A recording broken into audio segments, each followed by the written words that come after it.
வணக்கங்க. வாங்க நம்ம இன்னைக்கு ஹோட்டல் ஸ்டைலில் சூப்பரான முறுமுறு ரவை தோசை எப்படி செய்கிறதுன்னு பார்க்கலாம். ரவை 1/4 கிலோ, தயிர் வந்து 1 கப்புங்க, அரிசி மாவு ஒரு 50 கிராம், இட்லி மாவு ஒரு சின்ன கப் அளவு எல்லாத்தையும் சேர்த்துக்கலாம். ரவை தோசை ஒரு 10 நிமிஷத்தில் ஊற்றுறா இருந்தால் தயிர் சேர்த்துக்கலாங்க. லேட்டாக ஊற்றுறோம்னா தயிர் தேவையில்லைங்க. நல்லா கலந்து விடலாம். உப்பு சேர்த்துக்கலாம்.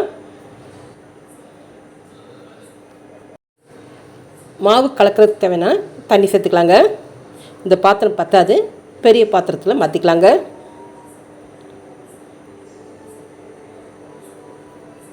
இப்போது நறுக்கி வச்சுருக்க வெங்காயம் சேர்த்துக்கலாம். கொத்தமல்லி சேர்த்துக்கலாம். பச்சை மிளகாய் ஒரு 6ங்க, அதையும் சேர்த்துக்கலாங்க. இஞ்சி சேர்த்துக்கலாங்க.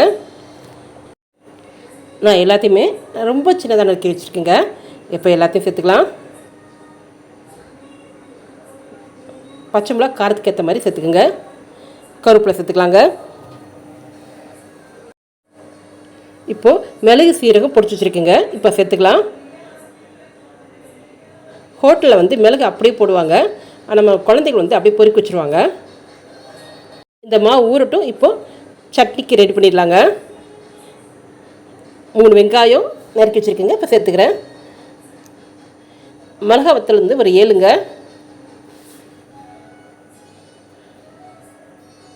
தோசைக்கு இந்த சட்னி சூப்பராக இருக்குங்க, நல்லா காரசாரமாக இருக்குங்க. இஞ்சி ஒரு துண்டுங்க. பூண்டு ஒரு 3 பல்லுங்க, அதையும் சேர்த்துக்கலாம். எல்லாம் சேர்த்து நல்லா வதக்கலாம். இப்போது கொத்தமல்லி கருவேப்பிலை சேர்த்துக்கலாங்க.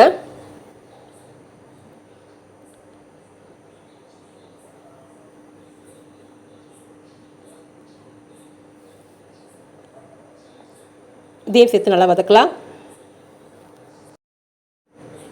இந்த சட்னிக்கு தேவையான புளி சேர்த்துக்கலாங்க. அதையும் சேர்த்து நல்லா வதக்கலாம். எடுத்துடலாங்க. இப்போது உளுந்து பருப்பு சேர்த்துக்கலாம்.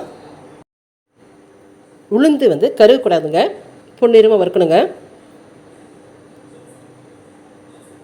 வறுப்படிச்சுங்க.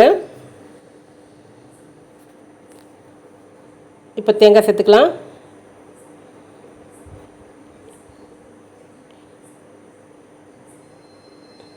சேர்த்து வறுக்கலாங்க. பொட்டுக்கடலை சேர்த்துக்கலாம். பொட்டுக்கடலை வந்து 2 டீஸ்பூன் அளவுக்கு சேர்த்துக்குங்க. இந்த சட்னி டிஃபன் சாதம் எல்லாத்துக்குமே சூப்பரான சைட் டிஷ்ஷாக இருக்குங்க. ஓகேங்க, நீங்கள் இப்போ தான் நம்ம வீடியோ முதலாக பார்க்குறீங்களா? அப்படி பார்க்குறாந்தா மறக்காமல் நம்ம சேனலுக்கு சப்ஸ்கிரைப் பண்ணிடுங்க. ஓகேங்க, வறுத்துட்டுங்க, எல்லாமே எடுத்துடலாம், ஆறட்டுங்க. இப்போ இந்த சட்னிக்கு தேவையான உப்பு சேர்த்துக்கலாங்க.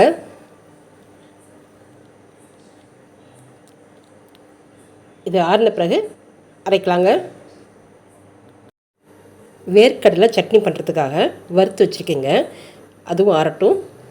ரெண்டுமே ஆறின பிறகு அரைச்சிக்கலாங்க. இதெல்லாம் ஆறட்டும். இப்போது தாளிக்கலாங்க. எண்ணெய் சேர்த்துருக்கேன், கடுகு உளுந்து சேர்த்துருக்கேங்க.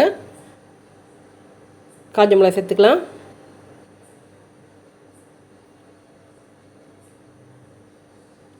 கருவேப்பிலை சேர்த்துக்கலாங்க. நல்லா பொரியட்டுங்க. நல்லா பொரிஞ்சிச்சுங்க, அடுப்பு ஆஃப் பண்ணிடலாம். வேர்க்கடலை சட்னிக்கு அரைச்சிக்கலாங்க. உளுந்து பருப்பு சட்னி அரைக்க போகிறேங்க.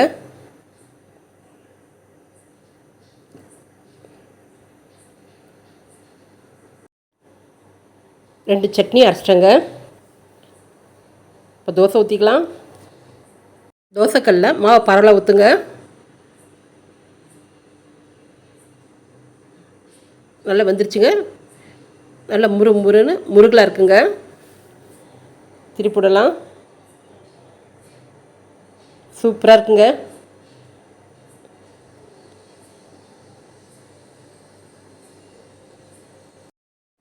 நம்ம ரவா தோசை சூப்பராக முறுமுறுன்னு கலக்கலாம் வந்திருக்குங்க. அடுத்த தோசையும் போட்டுக்கலாங்க. சூப்பராக இருக்குங்க, நல்ல பொன்னிறமாக இருக்குங்க.